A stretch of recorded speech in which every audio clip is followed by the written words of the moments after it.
पिछली क्लास में हमने देखा कि अनुबंध की परिभाषा और उसके आवश्यक तत्व, कैसे ठहराव को अनुबंध बनने के लिए क्या क्या आवश्यक तत्व होते हैं। अधिकतर प्रश्न जो है परीक्षा में पूछा जाता है वो होता है समस्त अनुबंध ठहराव है कि समस्त ठहराव अनुबंध नहीं है, इसको साबित करें। तो यहाँ ये जानना जरूरी है कि समस्त अनुबंध ठहराव होते हैं किंतु समस्त ठहराव अनुबंध नहीं होते। यह कथन 100% सत्य है। यह कथन अनुबंध तथा ठहराव की प्रकृति में भेद करने का सर्वाधिक महत्वपूर्ण आधार है। यह कथन अनुबंध तथा ठहराव के क्षेत्र की ओर भी संकेत करता है। इस कथन की व्याख्या करने से पूर्व हम इस वाक्य को दो भागों में बांट लेते हैं। पहला तो समस्त अनुबंध ठहराव है, दूसरा समस्त अनुबंध ठहराव नहीं है।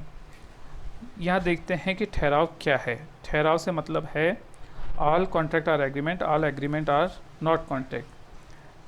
अनुबंध अधिनियम की धारा 2E के अनुसार प्रत्येक वचन तथा वचनों का प्रत्येक समूह जिसमें वचन एक दूसरे के लिए प्रतिफल होते हैं ठहराव कहलाता है। Means every promise and every set of promise forming the consideration of each other is an agreement. दूसरा है कि ठहराव अनुबंध कब बनता है। ठहराव अनुबंध बनता है राजनियम द्वारा परिवर्तित होने पे। An agreement enforceable by law is contract. जब तक कोई ठहराव राजनियम द्वारा परिवर्तित या परिवर्तनीय नहीं होगा वो कॉन्ट्रैक्ट नहीं बनेगा। अब हम यहाँ जानेंगे कि समस्त ठहराव अनुबंध नहीं है। क्यों नहीं है? क्योंकि बिना ठहराव के तो अनुबंध का जन्म नहीं होता है। प्रत्येक अनुबंध प्रारंभ में ठहराव होता है, लेकिन सभी ठहराव जो हैं वो अनुबंध बने ये आवश्यक नहीं है। ऐसी कौन सी परिस्थितियाँ होती है या कौन से ठहराव होते हैं जो सिर्फ ठहराव रहते हैं और अनुबंध नहीं बन पाते।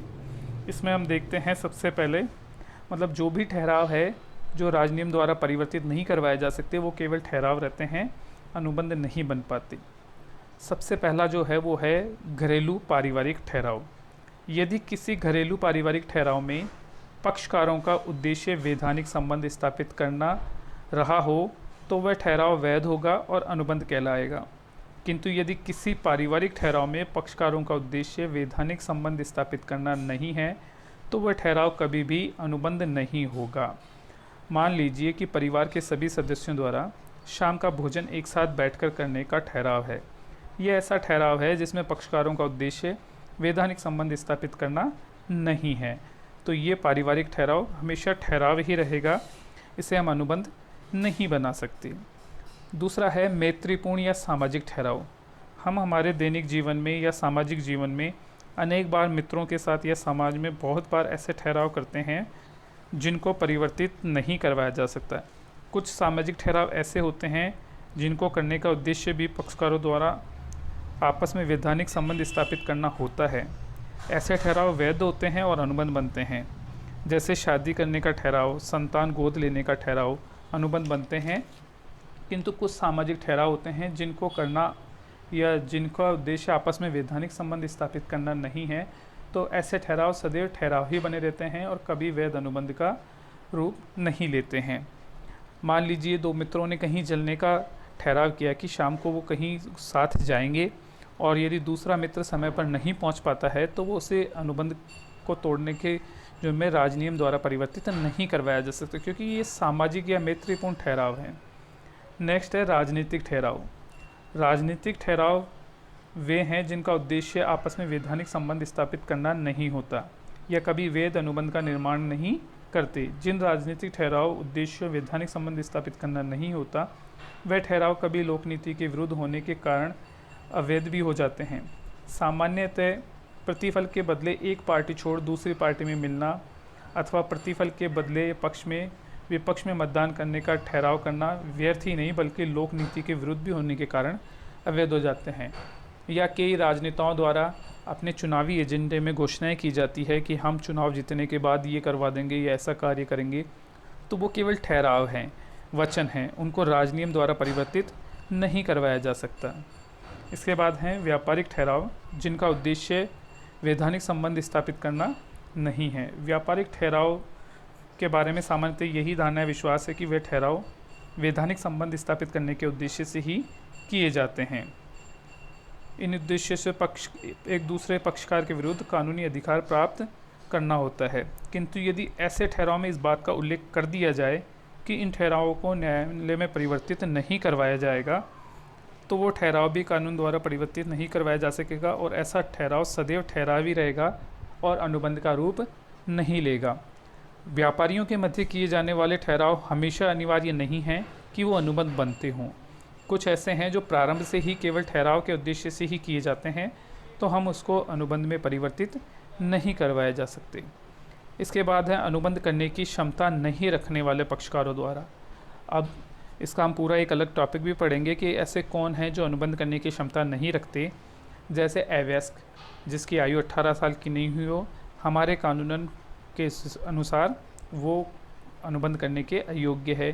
पागल व्यक्ति, दिवालिया व्यक्ति या शत्रु राष्ट्र के व्यक्ति या अधिनियम के द्वारा जिन व्यक्तियों को अनुबंध करने के अयोग्य घोषित कर दिया है, वो सब ठहराव करने के योग्य नहीं है, तो वो अनुबंध नहीं कर सकते।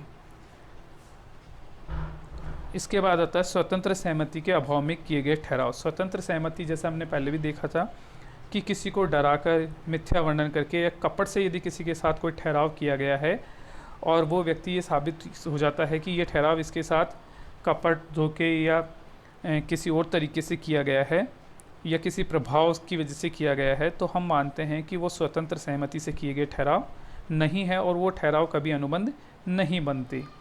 बिना प्रतिफल के ठहराव। सामान्यतः अधिनियम में ये माना जाता है कि हर कार्य के प्रति या हर व्यवहार या हर अनुबंध के अंदर कोई ना कोई प्रतिफल अवश्य होता है और बिना प्रतिफल के यदि कोई ठहराव किया जा रहा है तो वो ठहराव वैध नहीं है।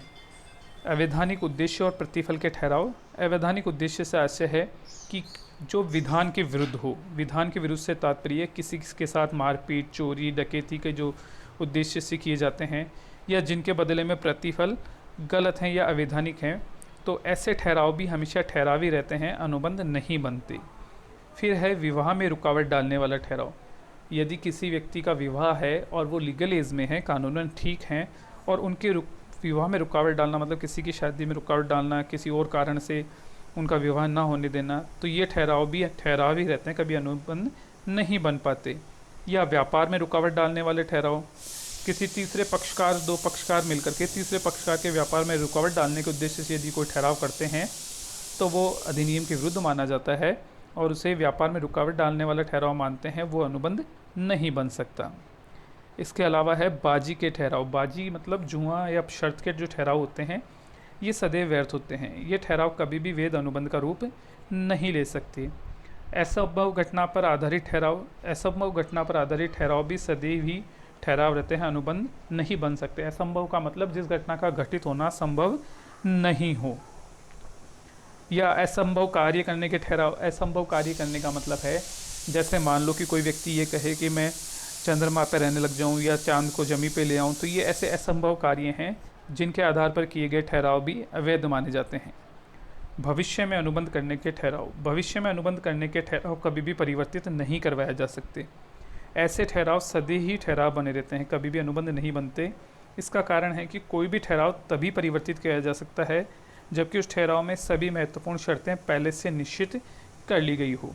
यदि शर्तें पहले से निश्चित नहीं हैं तो भविष्य के आधार पर हम कोई अनुबंध कर रहे हैं तो वह अनुबंध ही रहेगा, ठहराव नहीं होगा। परंतु कुछ ऐसे अनुबंध भी हैं जो भविष्य के लिए किए जाते हैं परंतु उनकी सभी चीज़ें वर्तमान में निश्चित कर ली जाती है, तो वो अनुबंध ठहराव बन सकते हैं। यहाँ ये शर्तों के आधार पर डिपेंड करता है। हमारा ये टॉपिक यहीं ख़त्म हुआ। Thank you very much.